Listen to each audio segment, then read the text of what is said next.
There comes a time when you look into the mirror and you realize that what you see is all that you will ever be.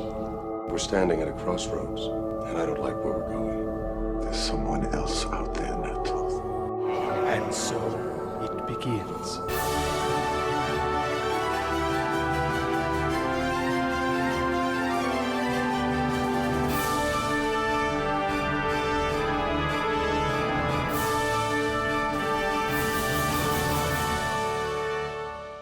Like being nibbled to death by cats. Hello and welcome to Who Are You? A Babylon 5 watchcast hosted by two friends who are continuing to get to know each other while watching one of the favorite shows from their childhood, Babylon 5. I'm Xhafer, And I'm Laura. and normally I'd ask you, who are you, Laura? But instead, we're going to have a little bit of fun. This is Michael O'Hare's last episode. Yep. So instead of our normal open, we're going to do a fan recast, knowing that the show is currently getting rebooted. I have one name. There's one person.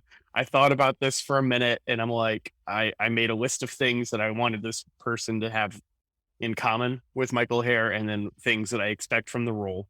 Okay. And I want to hear the lists. Yeah. and one actor came to mind immediately, and I'm just like, it's perfect. Okay. So I can go and do my thing, or I think you said you had 2 or 3. I had a few different that I bounced around, but I want to hear your list of criteria that you had for the Sinclair character first. Okay. And I can tell you mine then after that. So for the Sinclair character, my top note, capital letters, big dad energy, hmm needs to be able to step back and let others shine, but can take over a room in a moment. Mhm. Has to be able to play with a mysterious past. That's a very important part of the character. Yeah, sure. So they have to be able to play that level of confusion and that level of intrigue. And then looking at Michael O'Hare, I note that his background is Broadway mostly, True. Yes. that this was his first big TV role. He is not a genre actor. Right. He was not doing anything science fiction or fantasy before. Everything was very grounded in reality for him before this. hmm He went to Harvard and Juilliard, I noted. Wow. I don't Yeah. think I caught I knew the Juilliard. I don't think I caught the Harvard. And also he's from the Midwest. He's from Illinois. Oh, okay. So that was the things I wrote down and decided to look at for an actor. hmm And I found someone who fits every single one of these boxes except for 2. Okay. And they're not particularly important boxes. I Which feel. boxes didn't they hit? They've had a previous big TV role, Okay. and they did not go to Harvard and Juilliard. Yeah, those aren't big deals to me. All of the other boxes checked, though, Okay. from Broadway background to from Illinois, Wow. big dad energy, the whole deal. Okay, what'd you come up with? I propose that should Sinclair be a character in the reboot of Babylon 5, I think the best choice for casting is Christopher Jackson. This is where we pause for Laura to Google because Laura has to see people to know who you're talking about. Christopher Jackson is most famous, definitely, for originating the roles of Benny for In the Heights and George Washington for Hamilton. Oh, yes. So yeah, that was my criteria. I think Christopher Jackson would do a fantastic job in the role.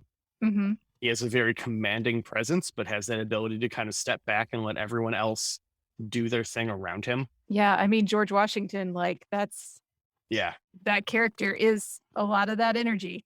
for sure. Yeah, so I'm here for it. That's my fan cast is Christopher Jackson. Fantastic. Who did you come up with? Did you have it? What were your criteria? Yeah, I did not get as granular as you on, comparison to Michael O'Hare, but I was looking for some big dad energy. Yeah. I wasn't looking for that, because I think dad energy is a very fraught idea that you could get very patriarchal, hierarchical person as a Mhm. dad character. I've got air quotes going on. Yeah. So I was looking for the sort of dad energy that is I want to help this other person grow and succeed, dad energy, rather than anything hierarchical or anything like that, which I think you also were headed that direction. Yeah, I think it's especially for Sinclair, it's a bit of both. hmm I mean, He's, obviously, he's in the military. There's, yeah, he needs to be able to go, no, I'm the commanding officer here, F off. But he also needs to go, Ivanova, why haven't you grieved your dad? yeah, exactly. And I was So, really looking for that mhm. energy. And my sort of method was not, I'm really good at remembering characters, but I'm not good at remembering actors. So I kind of just get to Googling because I don't remember who is what and that sort of thing. And I was looking for, the age range of about mid-30s up to maybe 50. I know that Michael O'Hare wasn't that old during the role. He wasn't in his 50s. But I thought, we could get some good dad energy up in that age range. And thinking about the Broadway background as I was Googling, I was like, Hugh Jackman would be pretty great. Yeah. Obviously, he's a big name, but he has those Broadway credits. He has that very distinguished air. He has that I can command this room or I can sink back in the background skill set. And, I wish that Sean Bean were like 20 years younger because we all know that he's good at dad right after Yeah. watching Game of Thrones. And he's good at that balance of I'm in charge, but also I have these two daughters that I really love from his Game of Thrones experience. It was important to me to also like consider a lady. And looking around, I saw Kerry Washington and I thought, because of her TV experience, she could bring the sort of the same mom energy that the role would need. But ultimately, I settled on, and this may be a weird choice, but I really liked Donald Glover. Yeah. Yeah. I know that he has the goofy background in Community, having that big series. But obviously He's done plenty of serious stuff too.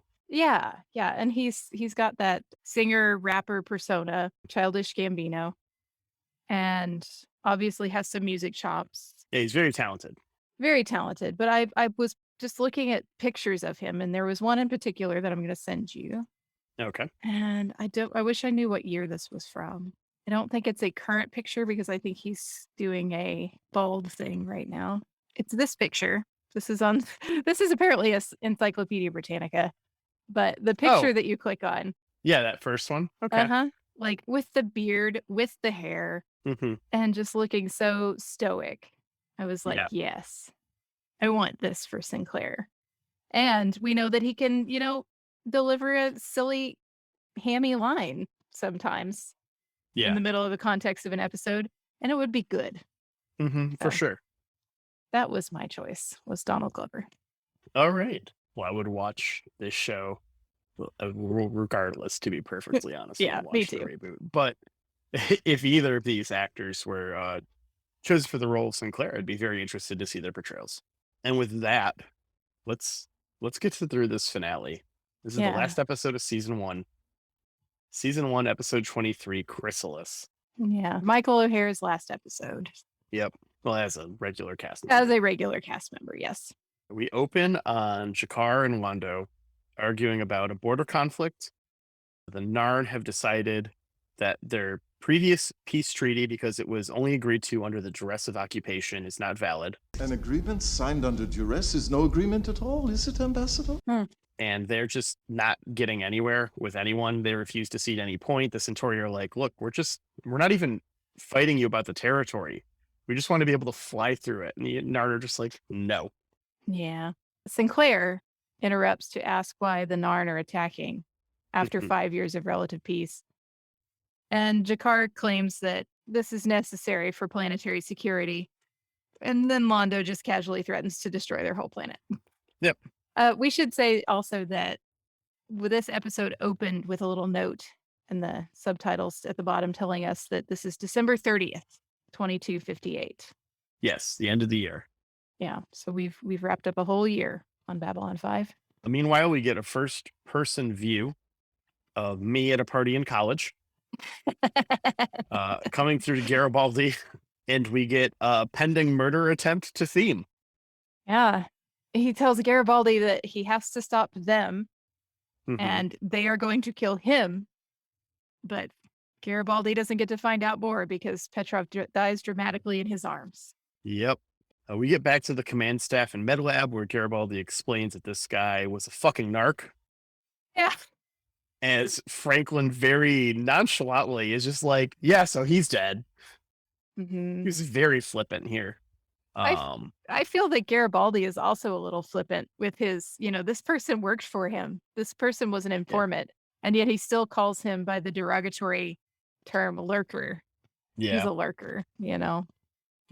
And Mm. Franklin's just like, why would you waste my time with someone so clearly dead? Yeah. We cut to Sakai and Sinclair, who we haven't seen in a while, watching the news during a nice sofa snuggle sesh. Yeah. And they're talking about life and maybe spending it together. JK, unless they're getting married. Yes, it's been quite a pony ride. Yeah, this was cute. I Yeah. liked this. This was a scene I could identify with. The news was telling us that we're expecting a New Year's Day speech from President Santiago to be held at the jump point on Io. Mm-hmm. And I noticed they mentioned his 5-year presidential term. So we stretch another year out of our presidents in the future. Oh, good. Just what we needed. Right. Longer term limits. It doesn't say how many terms they can have either.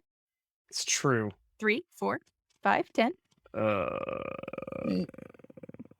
Meanwhile, Londo asks Veer, out of the 50 or so Centauri gods, how many he must have personally offended to have Jakar have him like this. Veer says all of them. Yeah. This is so good. I like a lot of things about that. I like that the Centauri have an indefinite number of gods, depending on how you want to count it. There's no agreed upon theology. Yeah. It's who you want to count. That's fun. The Centauri plan to cede the sector to the Narn in the name of peace. And just when he's ready to just like, okay, I'm just going to bite the bullet and do this, it's time to eat shit. Mhm. Morden calls. Mr. Morden. It's like, meet me in an hour Yeah. in the gardens. Vera seems a little suspicious off the bat, which I love because he Yeah. absolutely should be. 100% he should be. I mean, he makes his feelings about Mr. Morden clear in a couple of episodes. Yeah. So, Yep. Meanwhile, we cut to Delenn, who is looking like she's about to win her game of Cones of Dunshire. Looks like someone's out of resource gems. Yeah. I said the same thing. And we get an answer from Kosh on a question we don't know. Yes. That's great. I mean, that's the standard Kosh, right? Yeah. She leaves her cones in a hurry. She tells Linear to wait. Mhm. And we cut to Garibaldi visiting down below and finding out that routinely hassling people and referring to people with derogatory language doesn't make them sympathetic to your needs. Funny how the only time you seem to care is when one of your weasels gets it. Yeah. Who would have thought? Did you catch at timestamp 9:30, 9 minutes, 30 seconds, that we've got a bunch of people huddling around a glowing space barrel? That's fun. I did not catch anything in the background this episode. Wow. I've talked a bit about my viewing experience, how I watch the show. I feel like that's an important way, how you take in art, how you view art impacts how you feel about it. Mhm. So normally, I'm at home, I'm on my sofa, I've got my big TV, I'm watching the HD cuts, there's a little bit of effort put into my viewing experience. Mhm. I was traveling for work. Right. I watched this on my plane ride home Oh. on my laptop on a copy that I had found. So this is the old copy that I was watching before the HD remasters. I had like a hard copy on a hard drive of all of the episodes from probably 15 years ago. So these are very low def, not pretty copies. I'm watching it on a 13-inch laptop screen while the 15-year-old in the seat next to me has fallen asleep on my shoulder. No. And I'm like, I don't know you, dude. And you're like a kid, and your mom is like 2 rows up, and this is really awkward for me. But you also clearly just need to sleep. And I'm like, so I'm like writing my notes on one hand, watching this, pausing with like my one hand because I don't want to move my one arm too much and jostle him awake. Yeah. It was a very different viewing experience from my normal. Not the ideal. Where I'm here It for was you. not a pleasant experience for me. I'm here for you, and I caught this glowing barrel. I appreciate it. Thank you. It reminded me honestly of Chud and that sort of like urban poverty thing. And I was like, how sad that in this vision of the future, which I am starting to feel is more and more realistic as I get older, that we still have people huddled around the glowing space barrel this time, trying to keep warm. So yeah, that's a fun get. Also, another excuse to use our Chud drop. You're the most hideous fucking chud I've ever met. Yeah. We'll take. Space Tyrion Lannister calls Garibaldi into a makeshift shelter, tells him that Petrov got hired to move some illegitimate cargo for transport last week for a man named Devereaux. The last time Tyrion saw Petrov was right before he went looking for Garibaldi, and he was apparently terrified. So we've got Devereaux in the mix now. Garibaldi has a lead. Yep. And we move over to Londo, going to meet Mr. Morden. In the Babylon 5 hedge maze. In the Babylon 5 hedge maze. So I sent you a photo on Facebook a couple of days ago. There was an issue with this episode when it aired. So there was a problem with the audio that caused the station to recompile the episode right before it aired. Oh, no. And when they recompiled it, some of the digital effects were left out. This included the digital effect of Londo superimposed in the whole hedge maze. And instead, the shot that aired was the photo that I sent you of Londo walking in between 2 ferns. Oh my gosh. I wondered what this was when you sent it to me. Like it was that out of context that I didn't. Yeah, I was ambiguous on purpose so I could have this moment. Me dramatic extra. Anyways, yeah. So JMS was pissed. Oh, yeah. Livid. Now it was fine on the UK airing, obviously all the other airings, and the bad episode only aired like once. Yeah. Before the proper one was there. And knowing now that it didn't stop season 2 from happening, hilarious. Yeah. But knowing that the time that it could have, understandably very upsetting. At the time, that would be very upsetting. Anyways, Londo meets Mr. Morden in the maze. Londo and Mr. Morden discuss the Narn situation. Morden says he and his associates will handle it.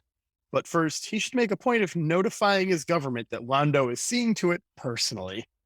This is all the red flags, right? Right. All of them. We got, flattery. Londo has untapped potential that we want. We're going to fix your problem for you. No charge. We'll just come get something from you in the future. Yeah. Yeah. What's this going to cost? Oh, a favor one day. Yeah. This is all the bad signs, Londo. But he don't care. No, you really want him not to take it, but obviously he's going to. So yeah. We cut to Delenn visiting Kosh in person. And he reveals his true form to her. Yeah. He opens up his encounter suit because she demands to know if something is true and she wants to see it with her own eyes. Yep. And we get it off screen. But apparently whatever she sees is satisfactory because she agrees to keep her promise and leaves. Yeah, his visage reassures her of her doubts. And knowing what we know is coming with that, and we do have the mystery of what the Vorons look like revealed to us, it makes sense now. So if it's your first time watching, it will make sense eventually. Yeah. Why this would do this. We get a nice teaser here where Delenn sees inside the suit, but eventually we shall all see inside the suit. The next day, it's New Year's Eve. Yep. And we see Garibaldi in the casino looking for Demera in relation to the lurker that was killed that we talked about earlier. He tells Garibaldi that he has overstepped his bounds and that this is bigger than him. And Garibaldi's all like, I don't, what? I'm chief of security. You're coming with me. Yeah. I'm shaking on my boots. Yeah. Fuck off, dude. We cut back to Londo. We're doing a lot of cutting in this episode. Yes. Returning to his quarters, where Veer tells him Homeworld is asking whether he's relayed their decision to the council. Mm-hmm. Londo tells Veer that he will not, and he asks him to send a message to the Homeworld that he will personally take care of the situation in Quadrant 37. Veer, I am quite sober. Veer questions a little bit, but as Veer always does, he does what he's told. Londo pours himself a drink. Meanwhile, Sinclair goes to check in on G'Kar. Natoth says that he is fatigued from his busy schedule as 3 women leave his bedroom right after. Yeah, that's a busy schedule, right? And Natoth is just like, JK, he's no longer busy. I'm also leaving immediately. I'm just leaving the station out of disgust of this moment.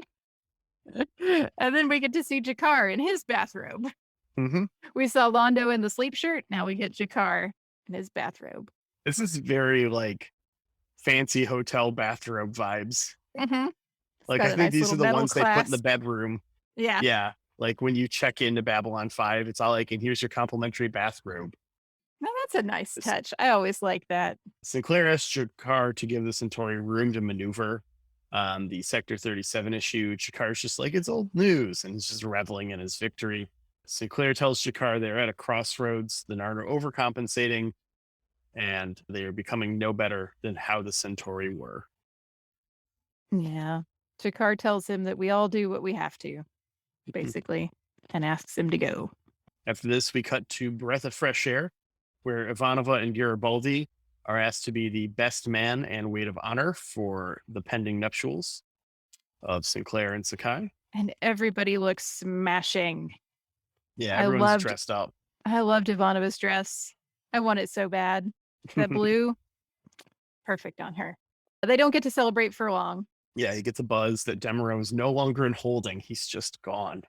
That's not a good sign either. Nope. Garibaldi tells the group that Devereaux was carrying the same kind of unlicensed PPG given to Earth Force Special Security, but his name wasn't on file. Mm-hmm. What do you think? I feel like there's 2 things that this could be then. Yeah. Either he is Earth Force Special Security and he's been scrubbed from the file because he's doing bad things, as we find out. Yeah. Or he's like, maybe supplies have been diverted from Earth Force Special Security to these people. Or I think he is not security. I don't think he's, given what happens to him at the end of near the end of the episode there. Mm-hmm. I don't think he is anyone of import. Yeah. Maybe he has diverted supplies, but he's not an actual agent. Yeah, I don't think so. Or maybe he is, and all the more reason to see what happens to him. Yeah. Meanwhile, a fleet of spider ships appears and wipes out the entire Narn military presence in Sector 37. Yeah. We get a bit on ISN about the vice president becoming sick and leaving President Clark's current trip. Huh. Garibaldi investigates that cargo with his aide, digs through the missing cargo, and uncovers the plot to kill President Clark. As he goes to tell Sinclair what is going on, his aide shoots him. We never get a name on this guy, do we? At least in this episode. Not in this episode. He's around a bunch. Yeah. He's been in a bunch of episodes. So now, in the original version of the story, the plant was going to be Lieutenant Commander Nakashimi, who later was replaced by Ivanova. Oh, really? Yeah. Yeah, Commodore O. Yes, she was going to be the plant. Wow. Okay. That could have been interesting. So apparently some of the early plot documents leaked on the internet, and JMS was aware of this. Yeah. So when they replaced the character with Ivanova, he also took the opportunity to replace who the plant was, because Okay. apparently there's a bunch of traffic online about, oh, well, Ivanova's going to be the plant. Ivanova's going Yeah. to turn on the main characters or something. And so he kind of like took it as a chance at misdirection from Yeah. a like internet leak standpoint, which is super interesting to me, Hmm. because it's probably the first time that was a thing. Something get Hmm. leaked to the internet and then changed because of it. Yeah. That's really interesting. But JMS goes on and says this was the plan since episode 3 or whatever. The aide is in the background a ton. Whenever there is some like shady behavior from security, he's present. There's a couple of times there's like very convenient evidence found for a crime that's just Hmm. like, oh, we found this thing. He's in the background. There are a couple of times people have escaped from the brig. Whenever that has happened, the aide was the person working the station. When they like cut, it's always him there. And you just said the words a couple of times people have escaped from the brig. Like, I feel like that should have raised some alarm bells, huh? But it was meant to be in the background, Mhm. and it was purposely there to not have attention drawn to it. Like, he's not the person saying these things. He's this Right. present. Yeah. But the fact that people are escaping our brig, that seems like an issue. I mean, I think it only happened twice, but I'd Yeah. have to go back and. Anyways, We'll count those for the recap. yeah. Imagine this show though if Ivanova turned here. That would make me so sad. Like, besides like how that changes season 1, how that changes everything that's coming. Hmm. The show wouldn't exist. Yeah. No, I like her where she is. 100%. Thank you, JMS. We cut to Sinclair's quarters, where they learn that Garibaldi is missing. Before Sinclair can follow up, Delenn goes to visit Sinclair. She shows him the Triluminary, and he confesses he does have some memory of what happened at the Blind. Delenn wants to explain everything. Sinclair needs to find out what's going on with Garibaldi first. Delenn asks him to come to her quarters, but quickly she doesn't have much time. Yeah. We see Garibaldi coming to and trying to crawl into an elevator. Yeah, doing his best John McClane in the vents, but in a hallway. Yeah. The Toth wakes up Jakar to tell him that the outpost has been completely destroyed, no record and no survivors. It's as if some great hand reached out of space and just erased them. Jakar kind of goes through all of the known players in the galaxy and has one reason or another had to dismiss their culpability. Yeah. Even And the decides Centauri. Yeah, even the Centauri, it's like they couldn't have done this. Like, if they could have done this, they would have done this already. Right. It wasn't the humans for this reason. It was, the Minbari wouldn't get involved. The League of Non-Aligned Worlds isn't technologically advanced enough. This is someone else. This is someone that is an unknown player on the galactic scene that is very powerful. There is someone else in the universe. Well, midnight hits and Garibaldi collapses in an elevator while everyone else counts down to the new year in the casino. A couple tries to get on the elevator and they find Garibaldi knocked out on the floor. And I just want to say, I feel like this is a real missed opportunity to have Talia be the one to open up this elevator and let out the scream. She's not in this episode. Yeah, I know. Because it would destroy the plot if she was. Oh, yeah. Good point. Yeah.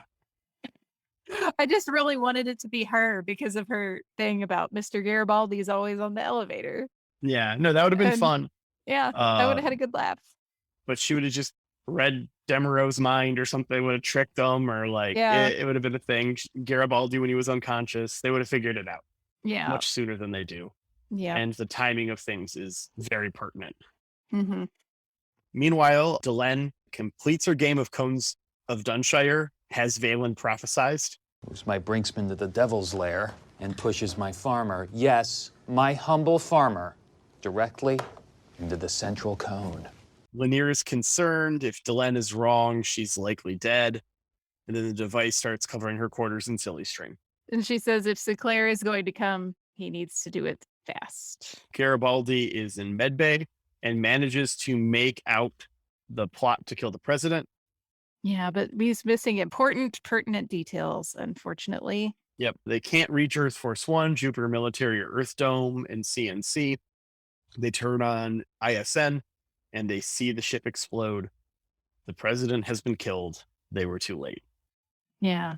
Garibaldi wasn't able to articulate the jamming equipment that he found, which is key here. You know, Ivanova says we're being jammed and they can't get through, and they try to get through to ISN, but it's too late, and we see it on the TV. So JMS talked at length on Usenet about this moment specifically, trying to capture what it was like when JFK was killed. Not an event that you or I would remember. No. Oh, no, we're both too young for that. Yeah. Although I'm sure we both can tell each other where we were on 9/11. Right. Yeah. Which is our generation's equivalent. Yeah. Yeah. But there's a couple of very deliberate things that come up later in relation to that. Okay. So we'll get to that, but I just wanted to plant it in the back of everyone's minds. First, we cut to Garibaldi in medbay, whose chances aren't good. Sinclair places Garibaldi's aide in charge of finding Demeraux and in charge of Garibaldi's protection. And my brain did it. Botany Bay.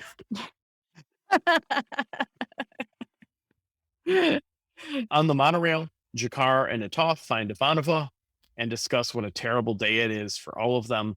Yeah. And they will both surely be on a quest for justice.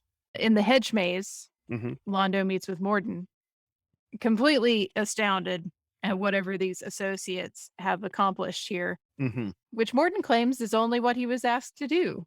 Londo is very incredulous, and Mr. Morden soothes him with the knowledge that he's being noticed in the highest Centauri circles. But Londo rightly notes that 10,000 lives is a high price to pay for this attention. Yep. But Mr. Morden blows that off. Yeah, it's like 10,000, 100,000, a million. It doesn't matter. They're just Narns. Ambassador, you're a hero. Enjoy it. Then we get a brand new senator we've never seen before telling Sinclair to shut up. This was a mechanical error. This is not a plot. There's no plot to kill the president. And meanwhile, we see that the aide killed Demeraux and his associates in, I'm air quoting here, self-defense. Yeah. The other security picks up the PPG that Devereaux had and with his bare hands, which we've talked about evidence practices on this show. I don't think you're supposed to do that. But he notes that it's cold and it couldn't have been fired. Yeah. But he quickly capitulates when Garibaldi's aide challenges him. Yeah, you know how fast those things cool down. Don't count the bullets. Back on ISN, Clark is sworn into office. So back to that JFK parallel. This shot was framed to match the swearing in of LBJ. Now that you say that, I see it. Almost identically. And by complete coincidence, the filming of this scene took place on the anniversary of that occasion. Wow. Yep. That's a heck of a coincidence too. That it is. I mean, I feel like if you're doing the production and you're within a day, like it's possible to make that happen. You kind of just like, you just do it. This. Yeah. But at the same time, like it's still like for that episode, like the filming order, because this was filmed halfway through. This was the 12th episode they made. Because of all of the effects that they had to go into it. Oh, sure. That's where we really ramped it up to in this episode. Lots of effects. Yeah, so they knew that it was going to require a ton of post-production time compared to everything else. Makes sense. So they filmed it very early, which is also why so much of the foreshadowing in the back half of the season points directly to things in this episode because it was already written and filmed. In fact, these were actually Mr. Morden's first scenes he filmed were in this episode. Oh, okay. And apparently, the day of, JMS was not happy with the takes and had talked to the actor and was all like, no, you're like a funny, aloof dude sometimes. That's what we were hoping for. You know, you're way too serious. And then when he saw the dailies, he's just all like, oh, this is fucking perfect. Yeah. Don't change a thing. I was wrong. You're great. Yeah. I think it's great that we haven't ever seen President Luis Santiago in person. We see a picture of him, I think. I think we see a picture of him, but we've never seen him speak. Yeah. We've heard him speak, I think, in one of the episodes he gave a speech, Hmm. but we didn't see him do it. Yeah. And immediately when President Clark is being sworn in, we see him. Yeah, We're shown that scene. for sure. And he immediately turns Earth insular. Yeah. We need to focus on our problems at home. Kosh finds Sinclair, so it begins. Yeah. And it's just like, by the way, you forgot something. He's just like, oh shit, Delenn. I really like the idea of Kosh as a remember-all, if you're familiar with that from... Yeah. The Harry Potter. Yeah, Just Kosh shows up and you're like, oh shit, what have I forgotten to do? right. Kosh shows up. That's when you know. He runs to her quarters, and when he arrives, Lanier is standing vigil, and she is in a cocoon. She is changing into something unknown. And all that money we spent on special effects, and this cocoon still looked like crap. You needed to be able to see her through it to know Yeah. that she was there, Yeah. I guess. But like the shot of it glowing in the corner, I was like, oh, Yeah. this would benefit from 2022 technology. Surely. And maybe it wasn't so bad in low def. Yeah, right. Maybe it's just what we got now. But Natoth goes to Chakar's quarters mhm. to find he is left to investigate Sector 37. Yeah. Londo comes to check on Garibaldi in surgery, Mhm. and his aide is there watching as well. Yeah. Morden talks to some invisible aliens about Londo. He is their pawn now.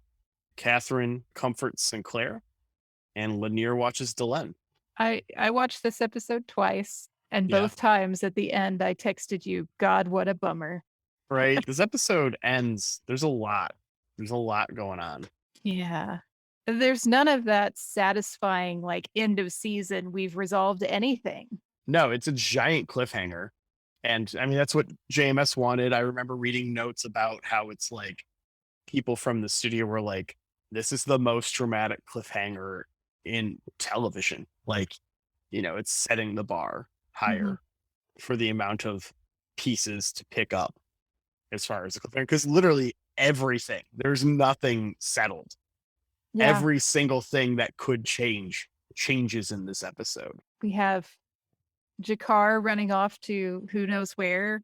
We have the president dead. Garibaldi may be dead. Mm-hmm. I mean, that last line, nothing's the same anymore, Yeah. is accurate. Yeah, it's just crazy the amount of stuff.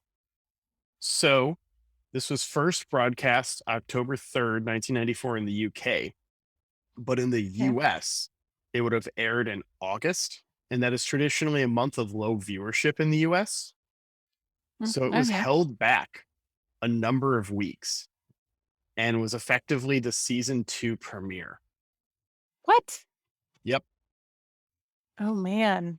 P10 even advertised it as such, even though it was produced halfway through the first year of shooting. So there's actually some debate as whether or not this is the end of season 1 or the start of season 2.